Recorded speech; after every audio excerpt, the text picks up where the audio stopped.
I hear you whispering. Planning on stealing something? No, ma'am, we're not. Plan on murdering me in my sleep? What? No. Hello and welcome back to more Films Under Constant Critique, where we take a look at films, some good, some bad, and some downright awful. I'm Bongo Baikov, joined by our host Maverick, Dren, Zaria. This week we're taking a look at the 2008 masterpiece, The Happening. Oh, fuck, wait a minute. I thought we were doing the 1967 The Happening. I didn't know there was a 1967 Happening. I was like Googling earlier and I realized that there was another one, so I had to fit that in somewhere. It tells the story of four hippies who kidnap a retired mafia boss, holding him for ransom. It was Faye Dunaway's film debut. But Really? no, I've never seen it. Maybe I'll watch it after we're done recording. Who knows? Just to see. But yeah, no, we're reviewing the Shyamalan film, The Happening, which premiered in New York City on June 10th, 2008, before being released on June 13th, 2008. It's the best thing that happened in 2008, obviously. It cost about $50 million. How?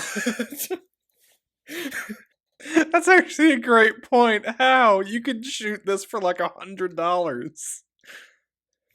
I guess that's how they got Marky Mark in the cast. But yeah, it made, I was surprised it actually made its money back. It made $163.4 million. Oh god, how? Which means it did better financially than his previous movie, Lady in the Water. Well, that's good at least. Speaking of which, this movie was directed and written by M. Night Shyamalan.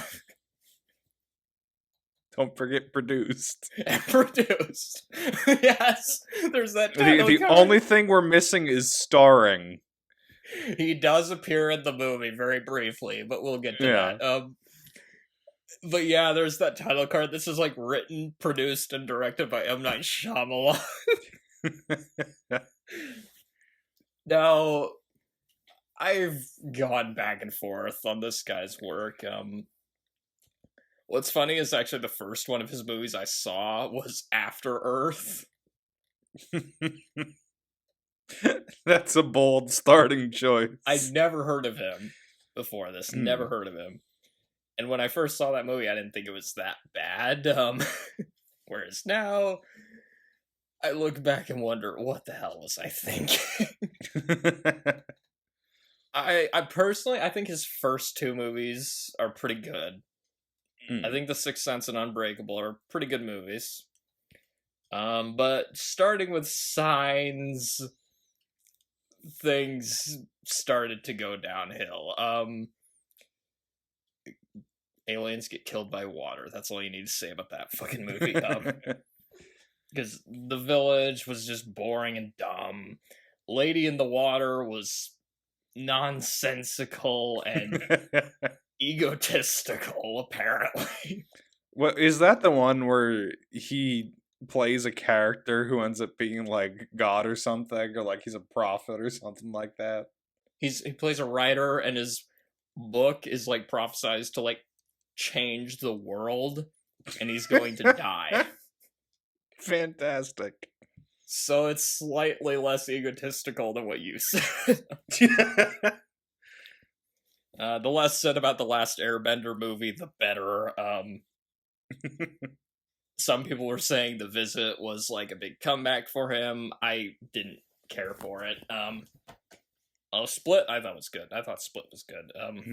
And then things went downhill again with Glass and Old. So he's kind of had his career's been up and down all over the place. I have heard that people did like Knock, at least more than some of his other words, or Knock the Cabin, whatever it's called. I would be interested in seeing it, but again, I haven't seen it yet, so I can't say if it's... I will say this about Shyamalan, he is willing to take risks. Yes. he does have some talent, but my god, he needs somebody else to write his movies. He needs to have somebody there to tell him no. He's kind of like George Lucas when you think about it. You know? Or the Wachowskis, they make a few good movies and then things go downhill once people stop telling them no. And yeah, the cast. Let's get to the cast. So we have Mark Wahlberg. Yep, Marky Mark himself is in this. I mean, do we have to say who Mark Wahlberg is? Probably not. Boogie Nights, The Departed, Ted. He was in this movie the same year he was in the Max Payne movie. Ooh. Only good choices. Yeah, 2008 was not kind to Marky Mark. I was just watching this movie waiting for a Wahlburgers ad at some point, I did. Not only are there there's like a Wahlburgers in every Hy-Vee now, but they also have Wahlburgers food trucks that I've seen before. Let's see, Zoe Deschanel, which she was in Elf. She's in the movie adaptation of Hitchhiker's Guide to the Galaxy, which Okay. it's a pretty mediocre movie, but it does have one of my favorite movie trailers of all time. Yeah. Because it basically, they're doing it so that the trailer, it's supposed to be like an entry from the guide. Oh. And Stephen Fry is the voice of the guide, and he's basically narrating, explaining what a movie trailer is while it's the movie trailer. Yeah, it's pretty good. I'll have to show you this at some point. It's always weird, though, seeing her in a movie and she doesn't have, the same hair color. Because the movie I've seen her the most in is Elf. Because I watch her, every year, but that's not her natural hair color, so... and she's also in Yes Man as well. Ember Starbeth, but yeah, you can say who the next guy is. Then I've got my favorite actor, Mr. Luigi Mario himself, John Leguizamo. I'm glad you made the Luigi Mario joke. Is he actually your favorite actor? I would be. I mean, I'll be real. It's gotten to the point where I end up just watching some random movie or TV show. He pops up. I'm like, hey, it's John Leguizamo. I enjoy seeing him in things. He is fun to watch. Yeah. Because he's Sid probably the most well known as Sid the Sloth. Although I forgot he's also in John Wick. Ah, that's right. Recently, he was in The Menu. Yes, I loved him in Calling Dr. Sunshine. Oh, he was in Romeo plus Juliet. Yeah, there's a bad movie. Tybalt. He's in that god-awful Spawn movie, although to be fair, he's the best part of that movie. Honestly, since you're such a fan of John Leguizamo, you should watch that movie just for him. It's a terrible movie, but if you can find clips of just John Leguizamo's character, you'll be fine. I forgot that he was in The Mandalorian as a cameo. Really? He's just the voice of an alien at one part, but he's there. I was about to say, I just watched, I finished watching that show a month or so ago. I didn't notice him at all. Land of the Dead, which reunited him with Dennis Hopper. One of the Romero zombie movies there. And quite possibly the height of his career, his role as the Jumping Bean in the Annoying Orange web series. I didn't know he was in that. That's funny.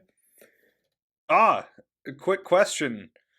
Who do you think he played in Batman: The Audio Adventures? God, Robin? Wrong. He played the Riddler. Okay. That's interesting. I can see that. Yeah. or the Joker. Yeah. It was probably Mark Hamill playing the Joker, though. I don't know. I'm gonna. Brent Spiner. Data? Really? Yeah. Holy shit. Yeah. Data plays the... Oh, that's interesting. Basically, that's what Data is like when he has his emotion chip in. He just turns into the Joker. The rest of the cast, I don't really recognize, although I looked a few of them up. The hot dog guy... Yeah, Frank Colison. He was apparently in the 3rd season of Twin Peaks. Yep. He was also in Oh Brother, Where Art Thou? Yes, yeah. I think that actually I was like, when I rewatched Oh Brother, Where Art Thou, like, about a year ago, I think I noticed that. I was like going, wait a second, I think I know this guy. And I looked it up, I'm like, holy shit, it's the hot dog guy from The Happening. Okay, so, the music. It's actually James Newton Howard. Oh.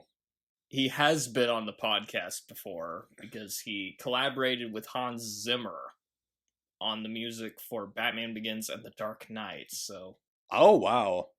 Oh, he also did the score for The Fugitive. yes, Huh. that's actually a pretty good score. Fugitive, Falling Down, Outbreak, Huh. Waterworld, Ah. The Postman, another Okay. Kevin Costner post-apocalyptic movie. Peter Jackson's King Kong, Nightcrawler. He's fairly prolific. Did you ever see Nightcrawler, by the way? I think I've seen the first 20 minutes of it, and then I got distracted. Oh, damn it. You should watch it. It's a good movie. Hmm. And apparently he's also done every Shyamalan film from The Sixth Sense to After Earth. Wow. That is dedication. But I guess After Earth was the one where he's like, I'm done, M. Night. And I will say, the music in this movie isn't bad. Yeah. It's not great, but it's passable. It definitely works for what the movie is. Okay, the tagline for this movie was, "We've sensed it. We've seen the signs. Now it's happening." That's the best they could come up with. I can just see a gif of Ron Paul right next to that. Really, if you wanted to make a good tagline, you just have to say "It's happening." That's all you need.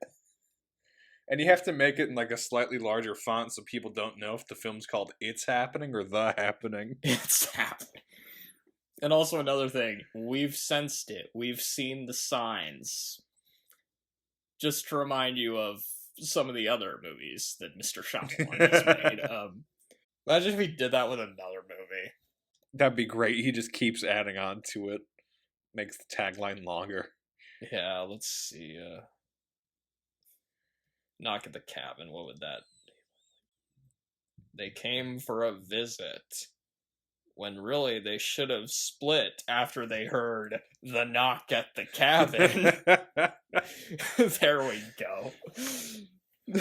Okay, so initial thoughts. I don't know if you want to go first on this one. Yeah, sure, I'll go first. So this is the first time. This is your first time seeing it. This is my first time seeing it, and so just right off the bat, it's a bad movie. Yeah, it is a bad movie. I don't know, but it is so funny to watch, and I don't really know when it was supposed to be intentional or not. That's the thing. I was watching it. I was just wondering, if it was. Whether it was intentionally supposed to... Oh my god, okay. Because I feel like the hot dog thing was supposed to be funny, and it kind of is, but not for the reason that they're trying to make it funny. And then there's just some line deliveries throughout that are just baffling. And also just some lines that are baffling. Everything about this movie is baffling. That's the thing. Like, it completely fails as a horror movie. Like, if it was trying to be, Yes. if it was trying to be scary, it's not. I mean, but like you said, it is a great unintentional comedy. Because I don't know if it, like, the acting is bad. The characters are shallow, like, very one-dimensional. The writing is bad. It's badly directed. The pace is awful. So I remember it got to a certain point and I was like, we have to be at the end of the movie. Because it's only an hour and a half long. And so I checked and I'm like, there's still half an hour left in this? The plot is also really nonsensical. I actually... I will say, I could see this concept sort of working. You know, with all these... Yes. Because random mass suicides on a global scale, that's a scary idea. It could work. But not like You just this. gotta get someone better to do it. They involve plants for some reason. Like, it's like Shyamalan decided to make his own Troll 2. It's just... The deaths are so over the top, like... Shaun of the Dead was easier to take seriously than this movie. Like, it is unbelievable that this movie turned out this bad. And the thing with this movie, I don't know if it was supposed to be bad or not. Like, I don't know if he was trying to make a B movie or not. Like, it's just... Because it wasn't marketed like one. You look at the posters and stuff, like, you're just like, no, like... And just like the color grading makes it really match with that time period where all of your serious dark movies had to all be super like desaturated and gross looking. We're definitely going to be talking about like the way this movie is shot. That's oh for my sure. god. But yeah, because of movies like this, obviously Shyamalan was like a complete joke in the film industry for years, which... Good on him for making a bit of a comeback, though, in recent years. Like, although, honestly, you know what? If he made more movies that were unintentionally funny like this, I would be fine with that. Or was it unintentional? Oh, I don't know if it was supposed to be... Okay, let's just get into this. Okay, so... Although watching this again was kind of fun, like post-COVID. Yeah. Because before I'd seen this before, but I hadn't... Watching it like after COVID is very funny, just because there's like stuff that sort of reminds me of that, like there's social distancing at some parts of the movie. Instead of suicide, it's everybody's buying up all the toilet paper. I'm surprised that doesn't happen in this movie. Okay, so the movie starts with these two girls in a park reading books. One of them keeps getting confused and doesn't know where she is, what she's doing, what she's reading. I find it so weird that like the other girl like knew exactly what part she was reading. That's a good point. Even though she's reading, I'm like, what? That doesn't make any sense. Oh, that's far from the weirdest thing in the movie, though. We're gonna be here all day, aren't we? But yeah, so... And while this is happening, just... There's, like, all these people just, like, standing still. Staring in the same direction. And then suddenly people just start committing suicide. There's one girl that stabs herself in the throat with, like, a knitting needle. One guy jumps off the top of a building. There's a lot of people jumping off buildings. There's like that construction site with like a bunch of people jumping off the building, which that's another clip. I think I showed it to you a long time ago, but it was another clip I turned into an inappropriate soundtracks. I put a Jump by Van Halen over that scene. It's gonna be either that or Free Falling. I couldn't. It was a little. It was a little hard to decide which one to do, but I went with Jump because I thought that'd be funnier. Oh, another thing we should point out: this is M. Night Shyamalan's first R-rated movie. Oh, really? So he really was wanting to amp up the gore with this one. Maybe a little too much. In this scene. Maybe a little too much with this. But yeah. And I mean, that's a good way to... Okay, this is an interesting way to start the movie. People just randomly killing themselves. You're wondering, like, why? Wait, what's going on? You know, that's a good way to hook people in. It is a good cold opening for the movie. Just like, well, here's everybody dying. It's weird, though. Like, there's still those strange choices. But, you know, okay. I can see how this initial concept, like, looked good on paper. But then... we cut to Marky Mark as a science teacher. And he's an asshole of a science teacher.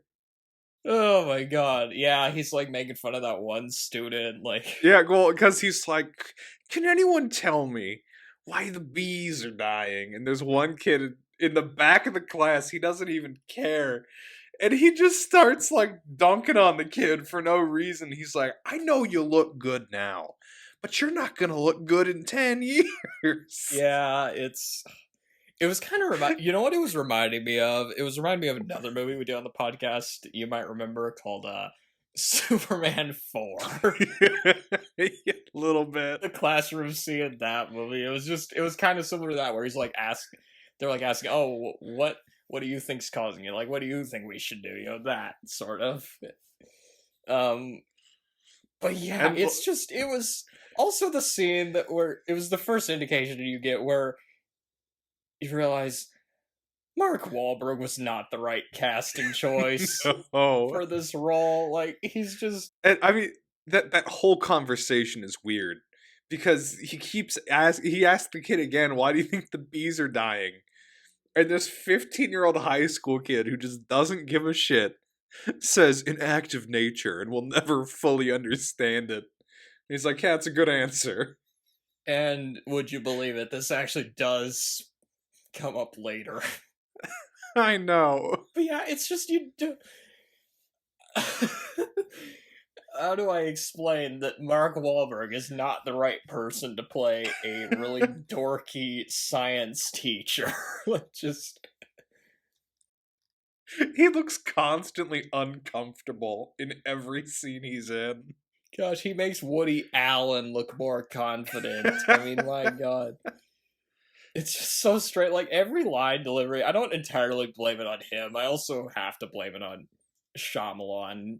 Because he's the director. He should have told him how to better deliver the lines. Because all of his line deliveries, they're just so awkward. He's like saying, come on, guys, take an interest in science. It's just... what is this? There's that part where, like, he tries hiding from the vice principal. He, like, shuts off the lights to the classroom when he's hiding around a corner. It's shot and edited like a comedy, too. That's another thing. It is. So, Mr. Wahlberg himself ends up getting called to a staff meeting. Yeah, and did you recognize... there's another cast member you should recognize right here. I know this is where John Leguizamo makes his grand entrance. Not just that. Cameron Fry is in this. Oh. As the principal. Oh. Which I guess means that Ed Rooney won him over more than Ferris Bueller. Oh my god, that was...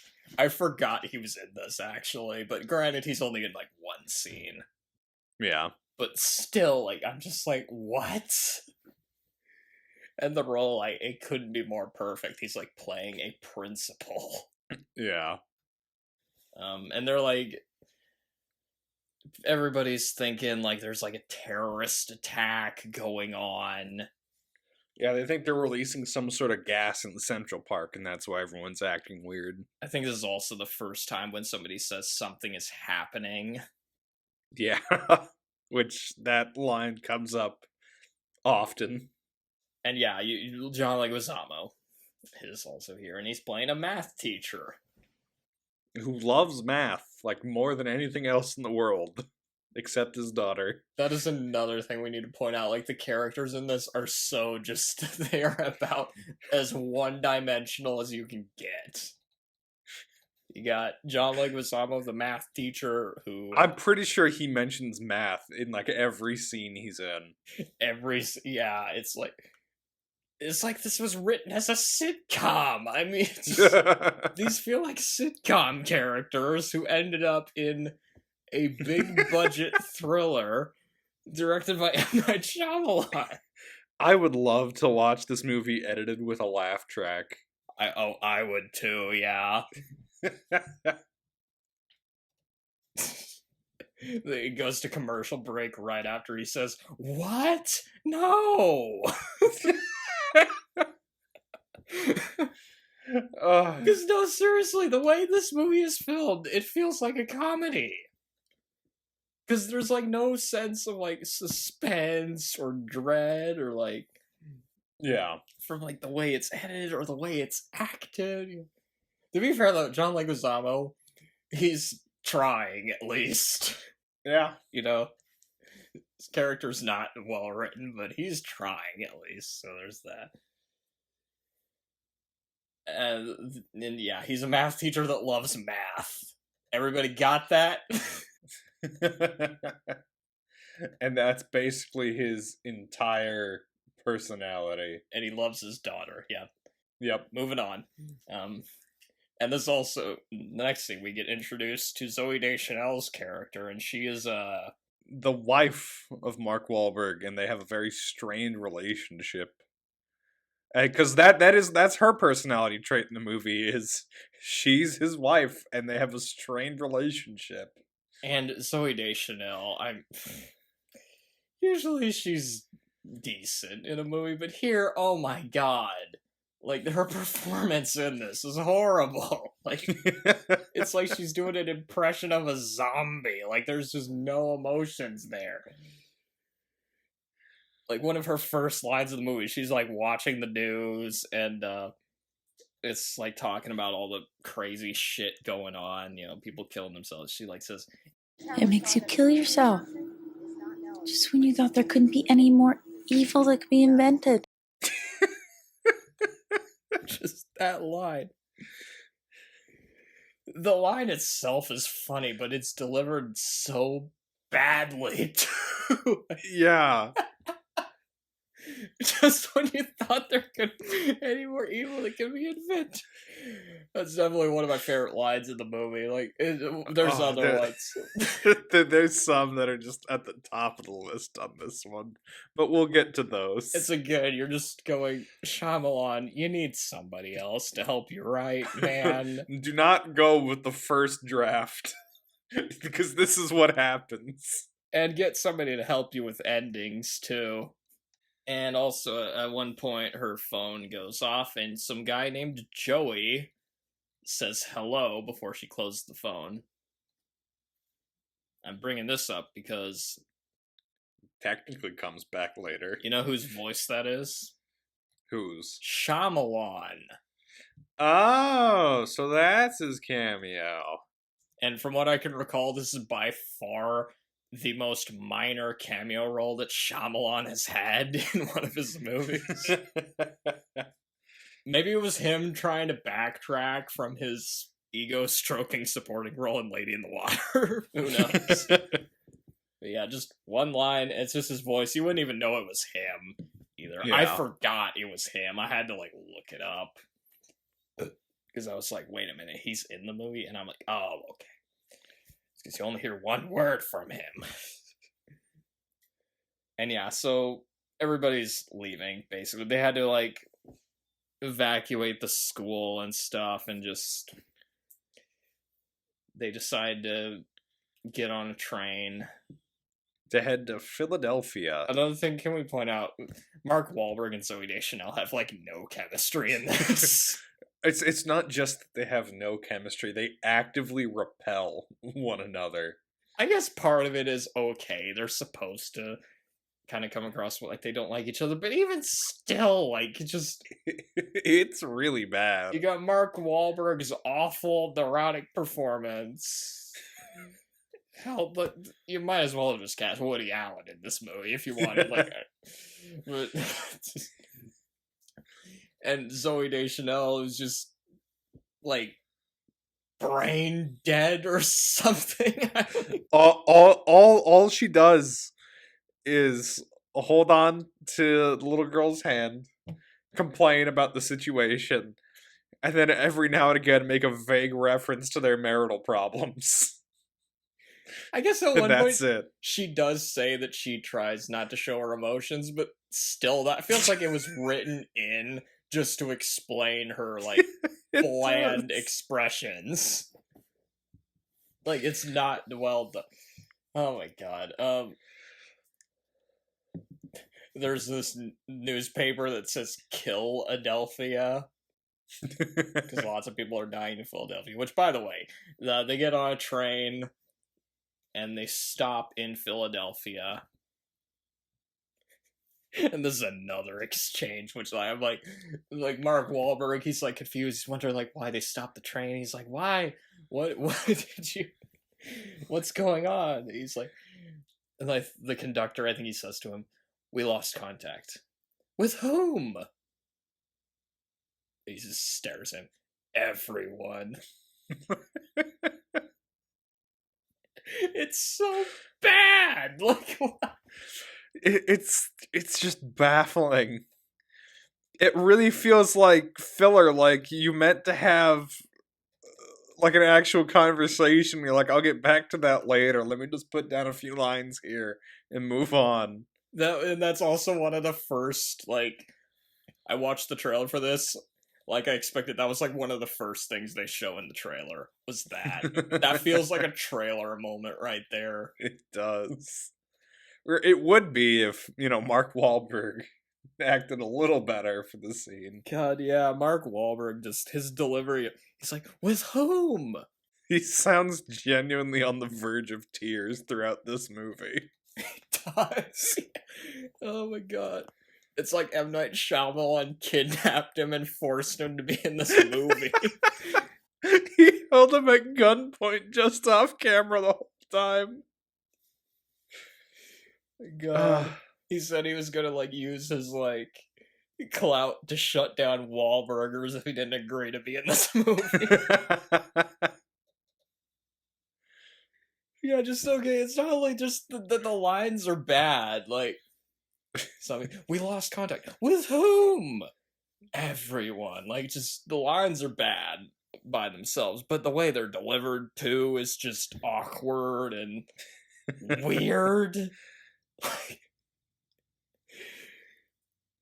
And there's just no, like I said, there's like no sense of dread in this movie. Like, it feels like, just from the way it's shot, like the camera angles and stuff, it feels like kind of lifeless. I don't know how to explain it, but like, maybe it's the weird color grading. I don't know. Just what? And why would you stop a train? They stopped the train just because they lost contact. It would be so much safer if they would have just moved the train further out west. If they would have just stayed on and kept going. Just force everyone off the train? Like, why would you do that? It's like, oh no, there's a deadly toxin in the air. Better let everyone outside.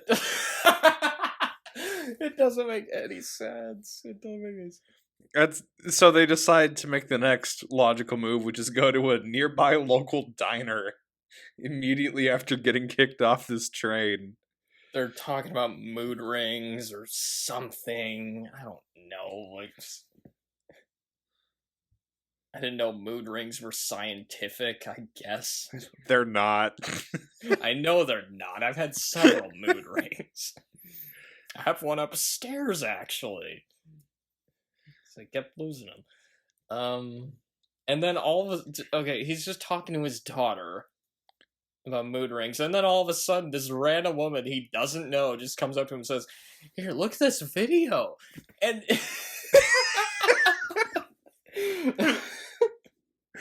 it's like, what kind of psychotic woman just goes up to you and says, hey, look at this video, and it's all these people killing themselves in a zoo. It's this guy in a zoo getting eaten by lions. But it's so weird because he's like, it's like he's prompting the lions with his arms.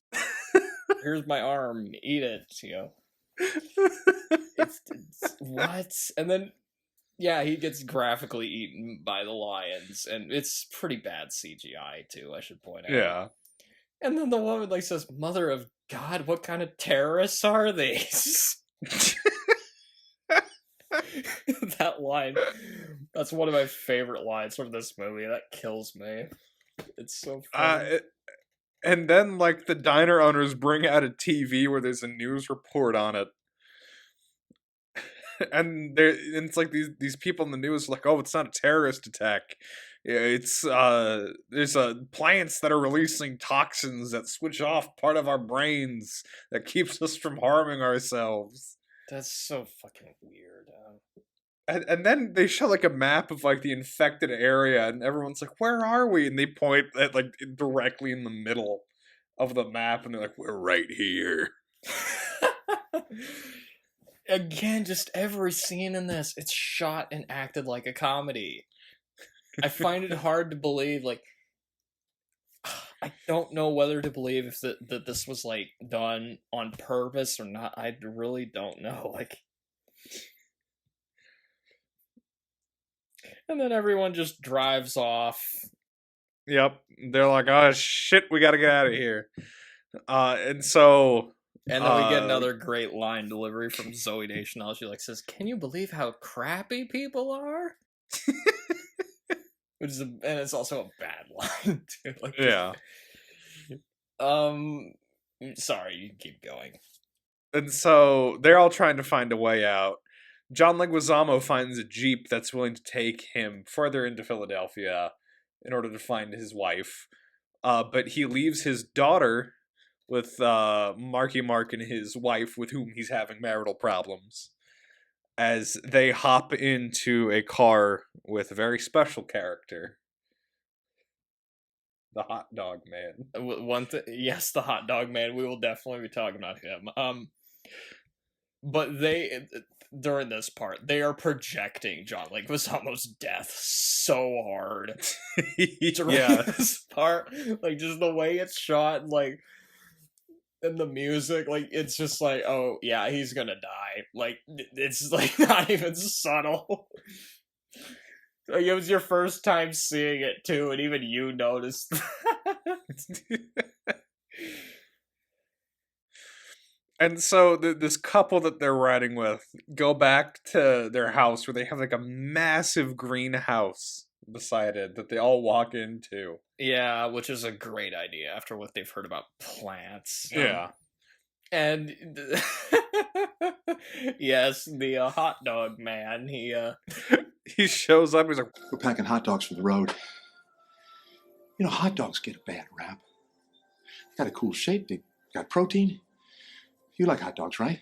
Why is he asking them about hot dogs? What? And then he immediately switches to, by the way, I think I know what's causing this. Yeah, plants. And then he just repeats the same information that the news report gave. It's like, we already heard this. We don't need to hear it again. But yeah, this is like the big thing though. The plants. The plants are killing people. What a twist!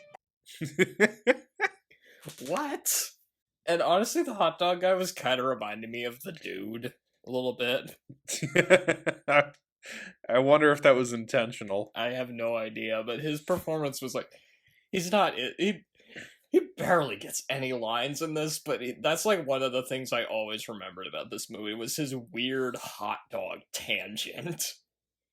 Well, it's not just that. It's like 5 minutes later, he asks Alma, he's like, hey, do you like hot dogs? And she's like, no, not really. And he looks like sad.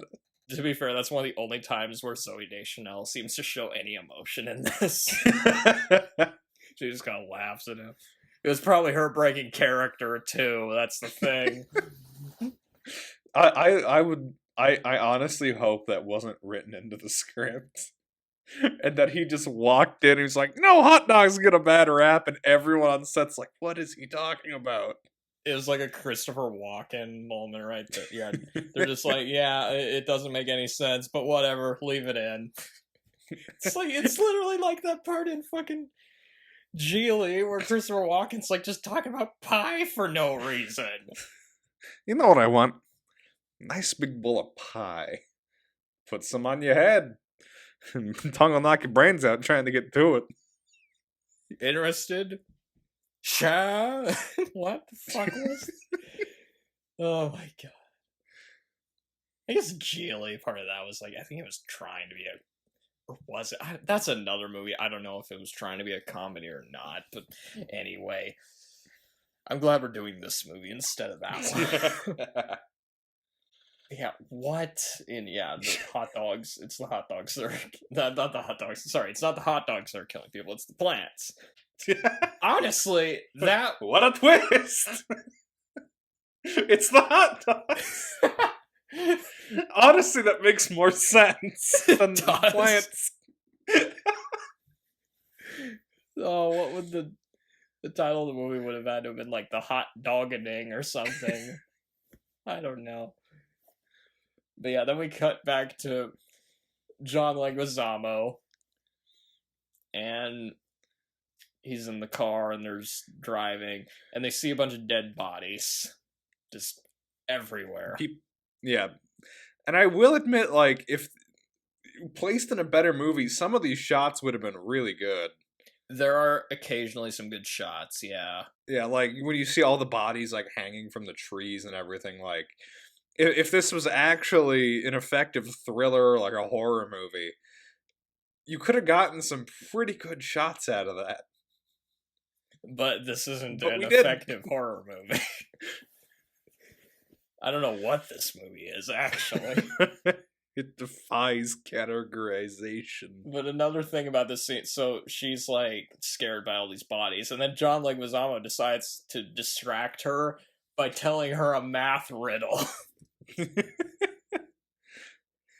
like, how much would you have if I said I would pay you a penny on the first day, then 2 pennies on the second, then 4 on the third, and then it just kept doubling, and it did this for a month. How much money would you have at the end of the month? First she says $10. It's like, higher. Just keep looking at me. Just keep looking at me. It's $10 million. You'd have over $10 million at the end of the month. What? I mean, he's a math teacher. He loves math, but still, that scene, it felt so forced, too. And it didn't have anything to do with anything, I should point out. Yeah. It doesn't go anywhere. Because then what happens next is our poor old John Leguizamo, he dies. Yep. Because the car crashes into a tree. But then he apparently survived the crash, but then he just gets out and, like, cuts his wrists. Yeah. And then we move on, and he's no longer what was a even factor. The point of his character? To leave the daughter with the couple having marital issues. I guess the point of his character was to, like, try and give, like, a shock moment, like, holy shit, we killed him off. Well, you telegraphed that, you motherfucker. Like, anybody could have seen that. Fucking blind sloth could have seen that. But anyway. Another great one. So, yeah, and then we're back to Marky Mark and his wife and John Leguizamo's daughter, I guess. There's another great line here from Zooey Deschanel. She says, "It's bodies, isn't it? I knew it would be bodies. How could it not be bodies?" And they take out binoculars to look at it from like 20 feet away. And there's also where they encounter Barney Fife. I swear, this fucking soldier guy was reminding me of Barney Fife. He's just acting all like, what? That's another thing. This is another movie that's kind of hard to explain. Like, yeah, because it's so nonsensical. just the way the characters are acting, just because this guy feels like he's like acting like super quirky and weird, and like he's he's in a comedy movie or something, and just his voice is, and it's just out of nowhere, he just says cheese and crackers. I know, it's like he's not actually cursing. He goes, cheese and crackers, when he sees another car coming towards him. Even though this is like an R-rated movie, it seemed like Shyamalan was trying to limit the curse words in this. And they just, like, cheese and crackers. Just like... And so people end up coming from all different directions on this road, saying that there's bodies behind them, indicating that nowhere that they go will be safe. There was one shot that made me laugh where this woman comes into the frame when they're talking to Barney Fife. Yes. The way she like enters and exits the camera frame, it feels like it was shot as a comedy. It does.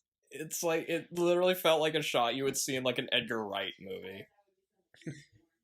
Like in Shaun of the Dead or Hot Fuzz, you know, it felt like that. It was so weird. It felt like, watching this, it felt like it was this strange, dark comedy or something. It was bizarre. And so eventually this huge group gathers. Yes, yeah. And this one woman's talking to her daughter on the phone, and she's in Philadelphia. And so she's in college, and everyone's dead there except for her. And Marky Mark's like, tell her to stay away from the window with the tree.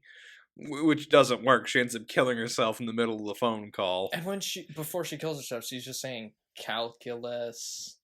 Oh yeah, I see the calculus. Why? I guess she's a college student, but why? Because we didn't know what to say that would sound creepy. This movie was kind of turning me into Marky Mark's character in this. Just like, going like, why? What is going on? Oh, and of course the hot dog man, he eats a hot dog. Glad we got that payoff. And he's talking about the plants, like he's saying they target their attacks. He's like, the plants could talk to each other. The trees talk to the bushes, talk to the grass, and everything in between. Okay. He's been watching the Two Towers or something. Oh man, imagine if that was like the twist. Like, it turns out Treebeard and his friends were trying to kill him. What's the cause? Or Groot. Maybe it was Groot. There was also another thing I read about this movie is Shyamalan was trying to... One of his inspirations for this movie was Alfred Hitchcock's movie The Birds. Oh. Interesting. I was like thinking it would be super funny if... I don't know if you've seen the trailer for that movie, but the trailer, it's basically Alfred Hitchcock. Oh, explaining that it's the most terrifying movie ever. He's talking about like the birds and like talking about like, oh man, like has been like friends of birds, and he's like showing like that, oh, humans eat birds and make them into hats and stuff, you know. It's like trying to...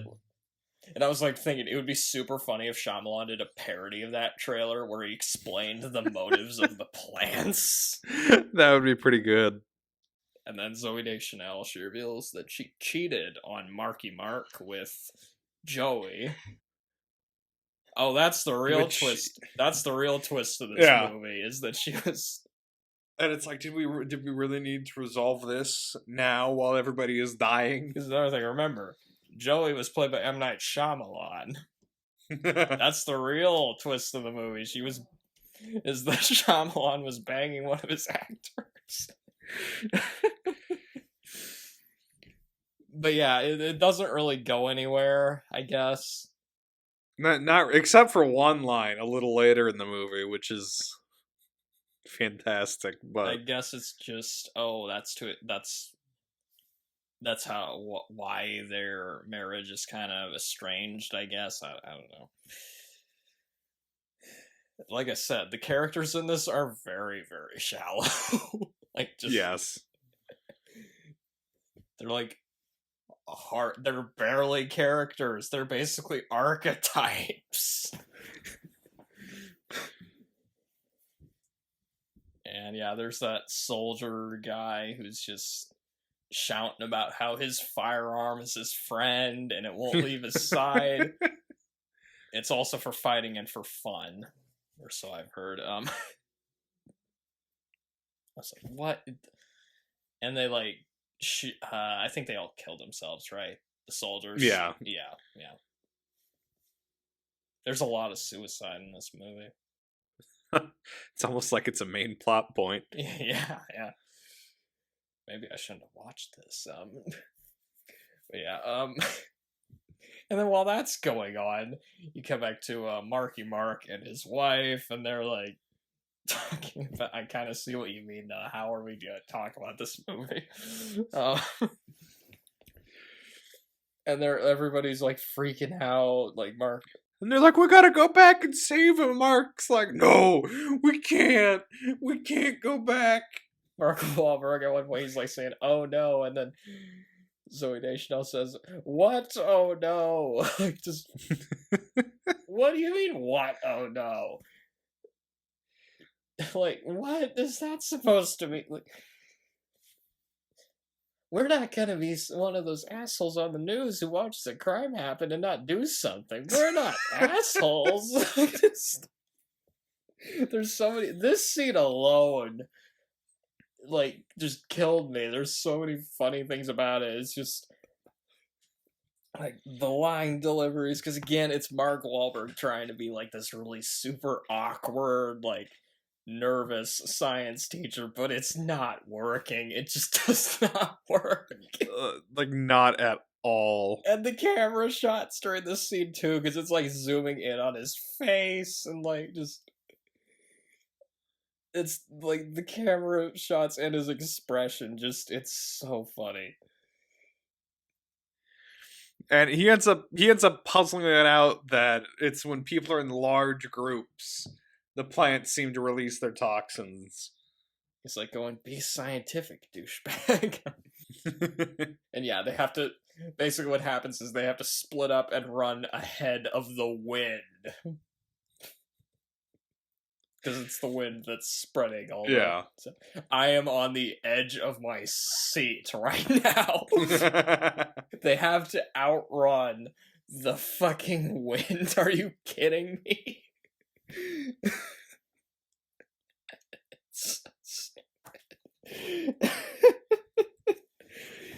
Oh my god, this movie. But yeah, eventually they end up in someone's house. Whose house? We don't really know, but everything in there is fake. Yeah, the wine is fake, the orange juice is fake. What? Is it like a house with like movie props or something? I have no idea. It's weird. But then we get Mark Wahlberg talking to a tree. It's like, hello, my name is Elliot Moore. I'm just gonna talk in a very positive manner, giving off good vibes. We're just here to use the bathroom and we're going to leave. I hope that's okay. A fucking tree. And then he touches it, it's plastic. Yeah, it turns out it's a plastic. It's like, I'm talking to a plastic plant. I'm still doing it. Just giving off good vibes. But is he giving off good vibrations and sweet sensations? That's the other question. He's just, what was that scene? Like, that's again another one of those scenes that I think that one was supposed to be funny. Yeah, that one was definitely supposed to be funny. But it's done so awkwardly that you can't tell if it was on purpose. Like, yeah. I guess it's just his performance. Like, I swear, like, Mark Wahlberg's performance is just, like, high comedy. They end up looking outside the house and they see two small groups of people that are starting to run towards the house as well. You know what the next part is, right? I think I do, yeah. Oh, yes, I do. How about you explain it? You can explain it. So... Okay. If you can. Okay, so these two smaller groups, they meet up to form a larger group, which triggers the toxin release in the air. So everyone's just standing there, except for one guy who starts up this gigantic, like, lawnmower. And then he lies down in front of it and lets it run him over. It just... It's so bizarre. It's like, this can't have been meant to be serious, this part. This had to be like a joke because it's so weird. You know what that scene reminded me of, actually? What? Maximum Overdrive. A little bit, yeah. Who looked at that and thought, yeah, that's scary. That's gonna creep people out, right? Especially now watching it, like, Yeah. with, like, the bad CGI, too. Like, the blood, it looks so fake, too. It looks so bad. Who gave this the pass? Again, it's like maybe M. Night Shyamalan just has a really dark sense of humor. God, it's so bad. That's another thing. Would that actually work? Like, I don't think that would actually work either. Because I'm pretty sure you have to be in the lawnmower for it to, like, operate. I don't know. I don't know. And then there's these kids that they encounter, and they decide, oh, let's, like, try to steal food from a house. And it turns out there's a bunch of people inside this house. Yeah, there's this, like, guy in there that they try to persuade him that they're normal. And it's not going well because Mark Wahlberg sounds psychotic. We're perfectly normal. On Blackwater, keep on rolling, Mississippi moon, won't you keep on shining on me? See? We're normal. Oh, God, that could have been an opportunity for him to do, like, one of his Marky Mark and the Funky Bunch songs right there, I just realized. But no, he's, like, singing, and it's terrible. It's so painful, yeah, but so funny at the same time. It's hard to believe that this was... So these two teenagers that were traveling with them start to try and break open, like, the door and the windows. And then the door just opens and the first guy gets shot.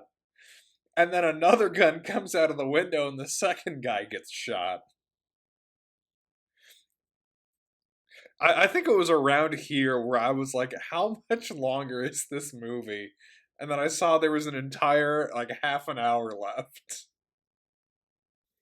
Yeah, because, like, there's no flow to these scenes. No. There's none. It's just a scene happens and then another scene happens. There's no... It feels like there's almost no build-up either. It's just... They just randomly say towards the beginning... It's just events happening. It's just happening. Yeah, exactly. It's just the happening. And then once it's done happening, it just stops. That's literally how this movie goes. And then There's as really our no three... huge climax to this movie, but we'll get to that. And then as our three main characters begin walking elsewhere, Mark Wahlberg just stops and goes, "If we're going to die, I want you to know something. I was in the pharmacy a while ago. There was a really good-looking pharmacist behind the counter. Really good-looking. I went her and asked her where the cough syrup was. I didn't even have a cough, and I almost bought it. I'm talking about a completely superfluous bottle of cough syrup, which costs like $6. It's just the strangest line ever. And then it turns out he was joking, too. Yes. Because, like, you just... it was pointless, for one. And then we move on. It was just some random non sequitur that was just thrown in. Like, it's clear from that line that he just wrote the script, didn't have anybody else look at it, and then just shot it as is. Yeah. Because most people would read it and then go, M. Night, I don't think this needs to be in there. Or if they did, he just said, shut the fuck up. I'm not going to pay you if you if you keep calling me on this. Like, what? Like, why is that in... Okay. So,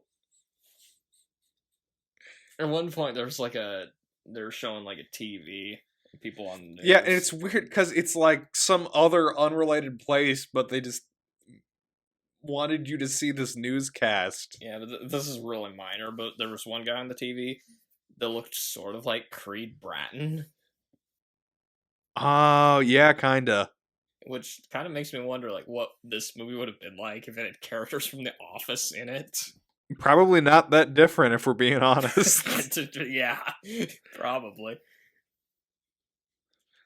So, wait, who would be who? Would I guess Jim and Pam would be Marky Mark Yeah. and Zoe Deschanel. Would Dwight be John Leguizamo's character? I think Dwight would be the hot dog man.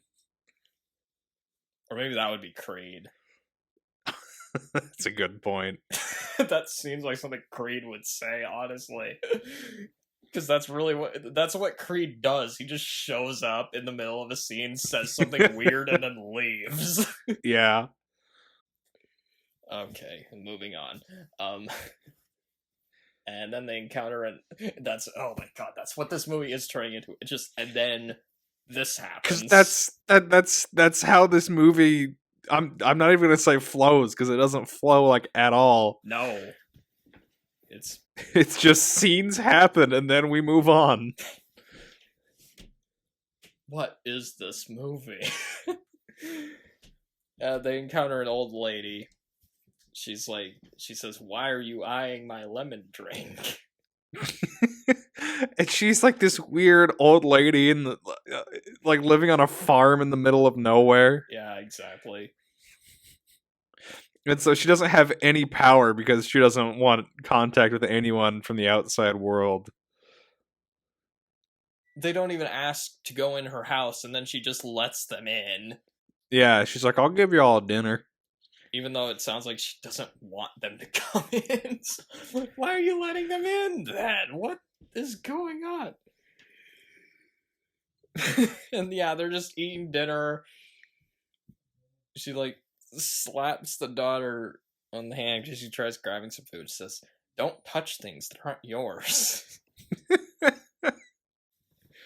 And then that scene is done. And she just, the whole time, she just sounds so mad. But she still says, "I'm gonna let you stay the night." Yeah. Why? Like, what? You don't have to. Nobody's forcing you to. Zoe Deschanel, she says about the old woman that she's, like, exorcist-y. Oh, yeah. Which is close. She was in Carrie, not The Exorcist. Oh, really? No, she's in Carrie. And she's also in Split, so it's not her last time working with Shyamalan either. Apparently not. And then we get one of the strangest lines. This is one of the first things I think of when I think of this movie, because it's so baffling. Like, just the way it's... So Mark Wahlberg is just like standing around in the room that he's gonna be sleeping in. It's just in the middle of the night, like, yeah. And all of a sudden, the creepy old lady is just there staring at him. I hear she's you like whispering. Planning on stealing something? No, ma'am, we're not. Plan on murdering me in my sleep? What? No! The way it's delivered, it makes it sound like he is there to murder her. It's so bizarre. And then she just walks away. And then that's the scene. They feel like comedy beats too, like that's, and it doesn't go anywhere either. Like it's just that scene's done. I guess this old woman's just crazy. Okay. It's so random. Really thinking back to this movie, it's really baffling just how randomly this movie is structured.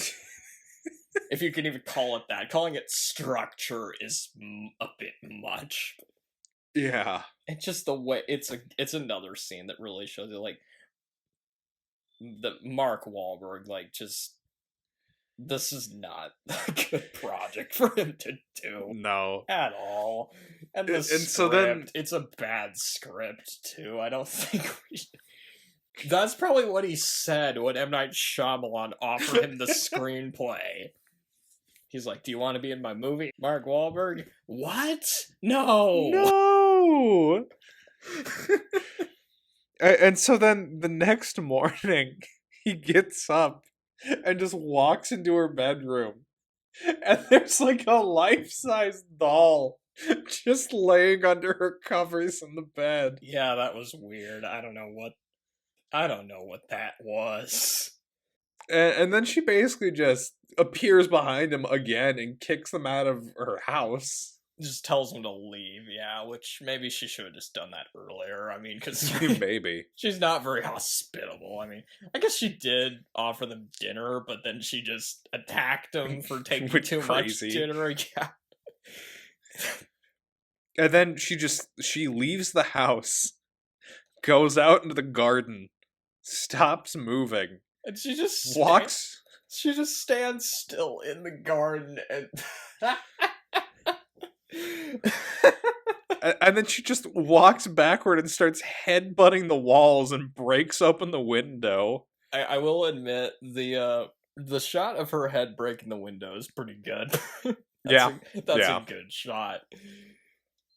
It doesn't really. It's not really scary though. It's just kind of ridiculous. But that's another scene that very easily could have been. You could have made that scary, probably. I mean, right? If it was put into the right movie, like if oh my god, my throat's so dry that it's hard to like laugh at it. Okay, and at this point, Mark Wahlberg realizes that oh no. It can affect individual people now, not just groups. Yeah. And so he tries looking for Alma and his friend's girl. And he can't find it, but then he finds like a pipe that leads to like a small house off to the side that he can talk to him through because they're in there for some reason. Because they're scared of the plants. The plants are evil. And so Mark Wahlberg just when decides you thought that there couldn't be any more evil that could be invented. and so he decides that he's had enough and that he doesn't want to die alone.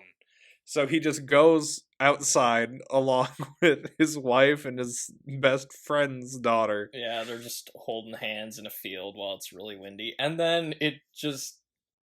Nothing happens. Nothing happens. Nothing happens. Like, I was watching this going like, that's it? Really? You're not gonna have, like, some huge climax? Like... Nope. Just the event has stopped. Quite unfortunate for the old woman who died less than, like, 3 minutes earlier. Yeah, she was old. She was gonna die anyway. At least they gave her company before she died. Yeah. and so then we get a flash forward a few months later. And they've adopted Jess as their daughter. Yeah, the school... Oh, I forgot about that. Yeah, she's not her daughter. But she is now pregnant. And then on the TV, they're talking about how it was... someone's theorizing that it might happen again somewhere. It might start up just as suddenly as it stopped the last time. And they also don't understand why it stopped either. They're just Yeah. saying like, oh, it was like what they said earlier in the movie, where it's just like sometimes nature just does things. Yeah. The best explanation M. Night Shyamalan could come up with. Come on. Was he trying to do like fucking? There's quite a bit of parallels between this and Birdemic, now that I think about it. I had a little bit of that thought throughout, mostly just because it's a movie filled with people walking to different places. But it's obviously a much more technically competent movie than Birdemic. Yes. Like, the special effects are nowhere near as bad as in Birdemic. But basically they think it was like some warning from the plants. Like, why? Yeah, that there would be another flare up or something. And then we cut to Paris. And it happens again. Yep. And then the movie ends. Just as suddenly as the movie started, it ended. Oh god, and that means like you can just put on the movie again and it just repeats. Yep. Wow. That is a sad note to end the movie on, though. Like, yeah, when you think about it, but yeah, like all this ridiculous shit happens. Then we're just back to the beginning, I guess. Except it's now Paris, France, instead of the Central Park. So one thing that's funny is that the next movie that was recommended after this one was a road comedy called The Fundamentals of Caring. Okay. Starring Paul Rudd. I've never seen it. But I was like looking at it, just thinking, you know what? This feels like a road comedy movie starring Paul Rudd. It kind of does. You wouldn't have to change that much of it to do that. And honestly, Paul Rudd probably would have been better for the part than Mark Wahlberg. Yeah. Okay, so overall thoughts. It's a weird movie. You know, I wonder. When Thomas Edison's studio made that movie of the guy sneezing, could he have ever envisioned that this technology would be used to make masterpieces like this? That is a great question. Do you think Thomas Edison would have liked The Happening? Yeah, he was an asshole anyway. But yeah, no, this is an awful movie. It's an awful movie, but it is also very funny. Yes. Which is more than I could say for some of Shyamalan's other movies. Some of his other bad movies. Yeah. Just every decision made here, you're just like, what the fuck? And the whole time I was watching it and wondering, was this supposed to be funny? Because I'm still not sure whether this was supposed to be funny or not. I don't think it was, is the thing. Based on just the coloring of the movie, like that desaturation we mentioned, the bit of a heavier like theme topic, I don't think it was supposed to be funny. But everything along the way just failed. The acting is bad. The directing, we have to talk about it. Okay, the directing, just like the way the characters like are interacting with each other, it just feels so unnatural. Yeah. And then the way people enter and exit the frame just doesn't feel right. The way the shots are set up, like there's like it feels like almost like a first movie attempt. It's strange. It does. It really does. Like, it's hard to believe that at this point Shyamalan had, like, had experience as a filmmaker. I mean, he'd made The Sixth Yeah. Sense. He'd made Unbreakable. They're pretty competently made movies. Hell, I'm not a huge fan of Signs and The Village, but you can recognize them as movies. They're at least shot well and have good music. But, like, this is like... I don't know what happened here. It's like he regressed or something. I just don't know, like, what we're thinking. And I've tried reading some of, like, saying, like, oh, there's, like, interviews where Shyamalan said he was, like, trying to do a B movie, but I'm like, this doesn't really feel like a B movie. No. Because like you mentioned, the concept of it is like, is, you know, just like mass suicides and stuff all over the place. You know, okay, that could be a really disturbing, scary concept, but then it's the plants that are doing it. Yeah, and people don't react like humans. No, they feel like aliens. They feel more like aliens than the aliens from Signs. If you threw water at them, would they die too? Probably. Maybe that's why how the plants are killing them. I don't know. Just Mark Wahlberg's performance in this, though, I swear, is one of the funniest things I've ever seen. Like, just his expressions, the way he says the lines, it's just so unnatural and just strange overall. It's just such a baffling movie. Like, just no matter how you look at it. Yeah.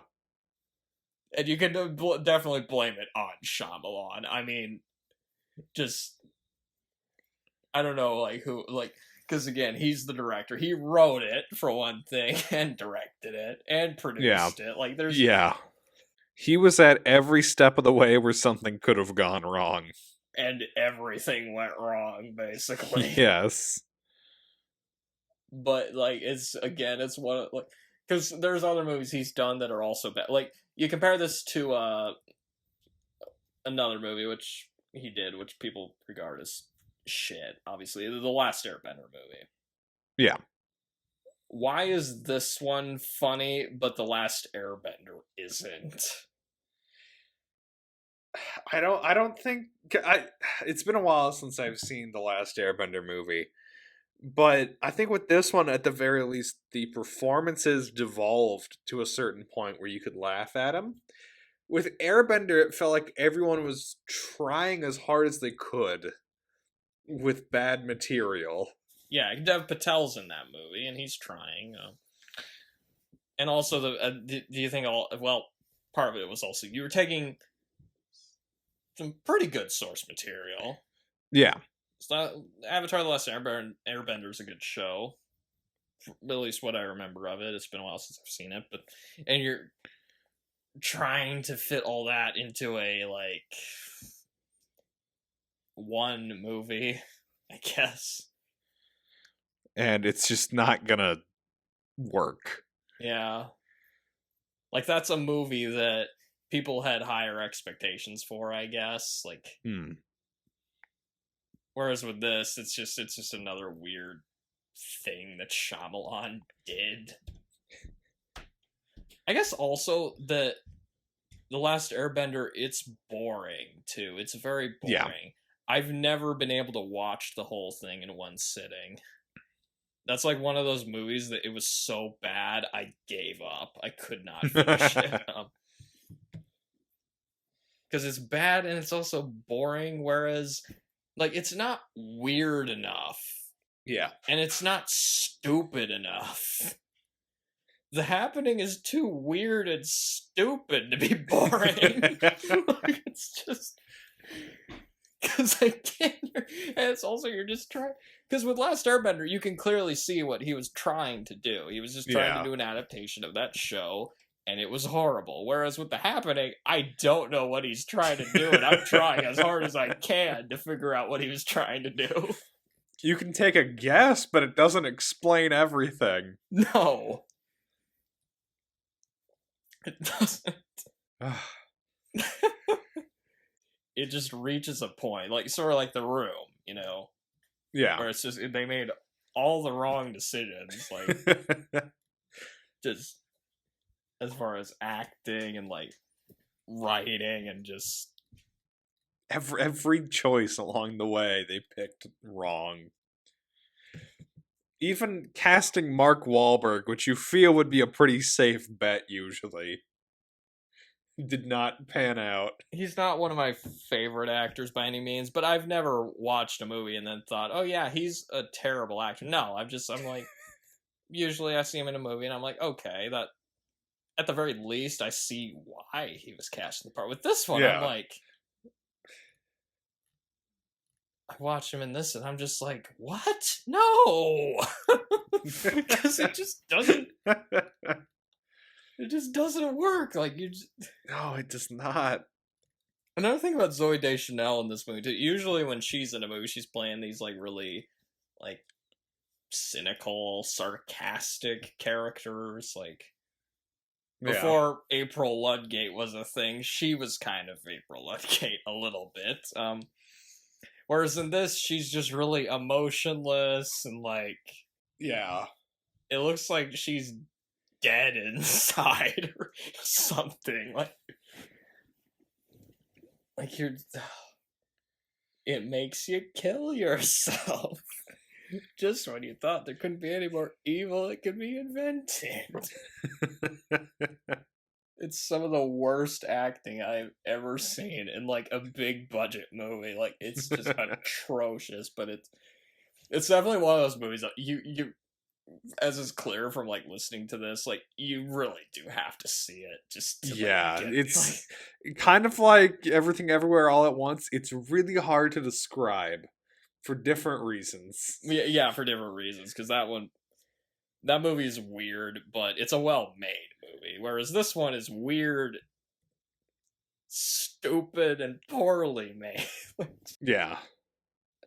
I seriously, sometimes though, I do quote lines from this movie just because there's so many good ones in this. God.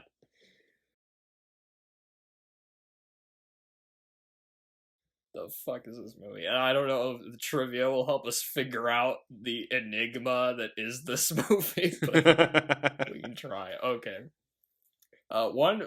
Try a guess. There was one person who really enjoyed this movie.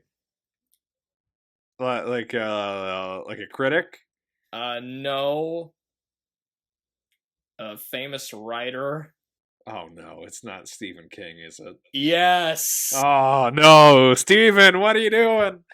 And come to think of it, this does feel like it could be a Stephen King book. Kind of. It feels like one of the shitty ones, like Cell or Dreamcatcher. To be fair, it's a more watchable movie than the adaptations of those two books.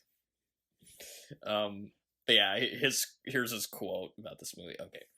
Of Fox's 2 summer creep shows, the other being The X-Files I Want to Believe, I give the edge to The Happening. I mean, if you had to compare... I've seen one of the X-Files movies. I don't remember which one it was. Because there's another one that came out in, like, maybe 8 or something. I don't know. I don't even remember what the other one... What was the other one called? Like, Was it just called X-Files the movie? I am looking it up. I should know this because I love X-Files. I've seen some of it. That's one of the shows where, when I was watching, I was like, okay, sometimes sometimes it's good, and then sometimes it's like, what the fuck is this? So yeah, the first one was just called The X-Files. Or X-Files Fight the Future, apparently. Yep. But yeah, apparently he thought The Happening was better than the X-Files I Want to Believe. Okay. He said, I give the edge to The Happening, partly because M. Night Shyamalan really understands fear. Sure.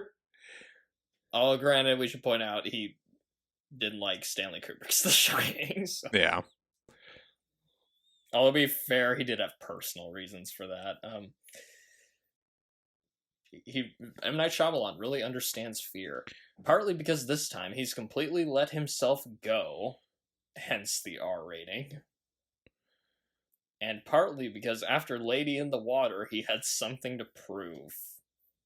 That doesn't help much.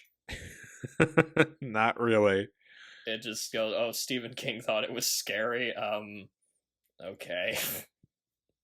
Then again, he made Maximum Overdrive. So. Okay. I really don't know. I remember reading that, just thinking, what was Stephen King doing cocaine again when he wrote that? Like, what? Okay. Another person that liked it, you're not gonna believe this. Roger Ebert. Really? He gave it 3 out of 4 stars. Wow. I should point out, he didn't like John Carpenter's The Thing, but apparently he liked this. What? I don't know why. Okay, a quote from him. It is no doubt too thoughtful for the summer action season. Again, not helping us much here. But I appreciate the quietly realistic way Shyamalan finds to tell a story about the possible death of man. Okay. I guess it does give us better insight into how people would react in a situation like that. Yeah. It also gives us better insight of, like, okay, what Shyamalan was trying to go for, maybe? I don't know. Yeah. But yeah. Would you believe it? Okay. Not only did Roger Ebert like this movie, fucking Stephen King liked this movie too, which is baffling. Leonard Maltin. I'm guessing he didn't like this one. No, he did not. He gave it 2 out of 4 stars. Okay. That's still a little bit higher than I would have expected from him. He called it tense, even frightening at first, but then it spins its wheels with nowhere to go. Yeah, that's fair. Shyamalan's signature portentousness is punctuated by moments so absurd they inspire unintended laughter. Yeah. Mark Wahlberg was also not a fan of this movie. I wonder why. And it kind of shows when you're watching. I bet he was just sitting there during the premiere just watching this and he was like, oh my god, this is so embarrassing. My career is over. But yeah, he thought the movie sucked. And his quote about it is legendary. Okay. For context, he was having lunch with Amy Adams, and she had also been offered a part in The Happening. We had actually had the luxury of having lunch before to talk about another movie. Oh. And it was a really bad movie that I did. She dodged the bullet. And then I was still able to... I don't want to tell you what movie. Alright, The Happening. Fuck it. It is what it is. Fucking trees, man. The plants. Fuck it. You can't blame me for not wanting to try to play a science teacher. At least I wasn't playing a cop or a crook. He really didn't like this one. Can you blame him? Honestly. No. Oh my god, it would be so funny if I ever met Mark Wahlberg. I should buy like a copy of The Happening and try to get him to sign it. He would probably give me the stink eye and just shove me out of the way if I did that. Oh, that quote is amazing. Apparently, Shyamalan later said he was trying to make a B movie. Although this does contradict some of his previous statements. And there's still confusion over whether it was purposely made to be funny or not. From the poster, you don't really get that. At least I don't. But I mean, I look at the poster and I'm like, this doesn't really look like it's intended to be. It doesn't say, like, the Hellraiser of 2008 or something. I mean... and I also watched the trailer for it. And watching the trailer, I'm like, this was not marketed as a comedy or a B-movie. This was marketed as, like, a horror thriller. And it definitely doesn't look like it was meant to be a B-movie. Years later, Shyamalan said this.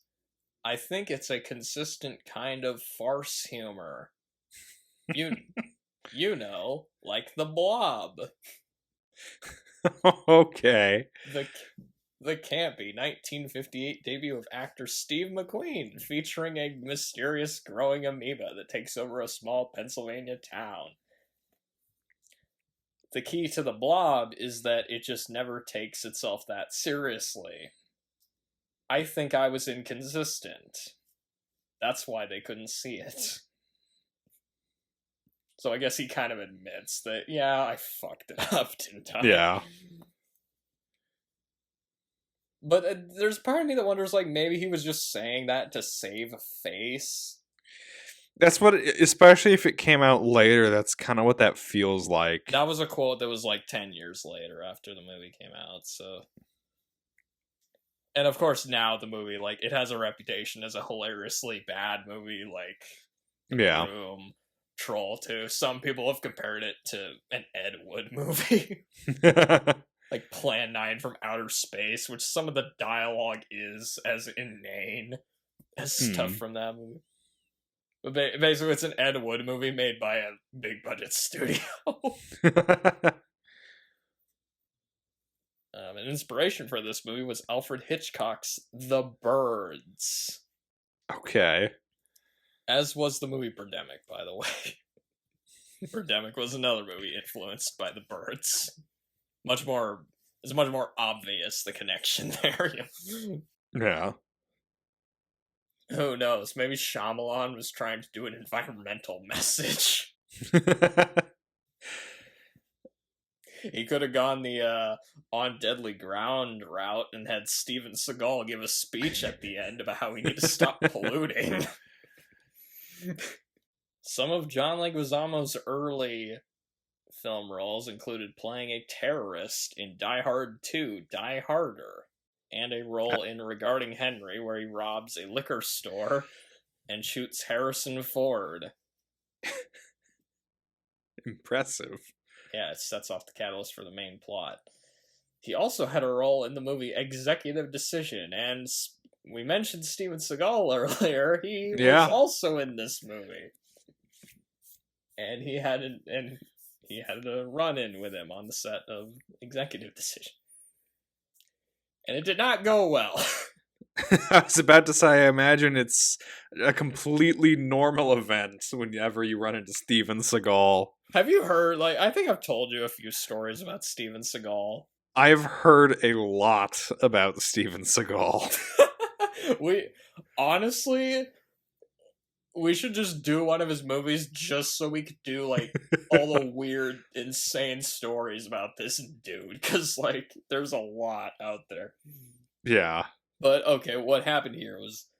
Basically what happened is Steven Seagal was, like, trying to act all badass. Trying to say that he ran the place. Okay. And then Leguizamo started laughing because he thought Steven Seagal was joking. And then Steven Seagal gut punched him. What? Apparently the happening was shot completely in sequence. Really? Huh. No wonder it flows so well. Are you fucking serious? M. Night Shyamalan wrote the screenplay with Marky Mark in mind for the lead role. Oh, that does not come across. No, it doesn't. They're like, oh, let's cast him against type. Well, sometimes that works, and then sometimes you face plant. And this is definitely one of those times where it did not work at all. Apparently, Mark Wahlberg's line, "Be scientific, douchebag," was improvised. I wonder if that's all that was improvised. That's a good question. I'm the hot dog scene that I don't know if that was improvised or not. I feel like I don't know if it's worse to assume that it was improvised and then just left in, or if that's just how it was written. Because it's awkward either way. It just doesn't feel right no matter what. Every line in this doesn't feel right no matter what. We could just, like, recite, like, I would like to see somebody try to recite these lines and remain serious. Like, just, how do you...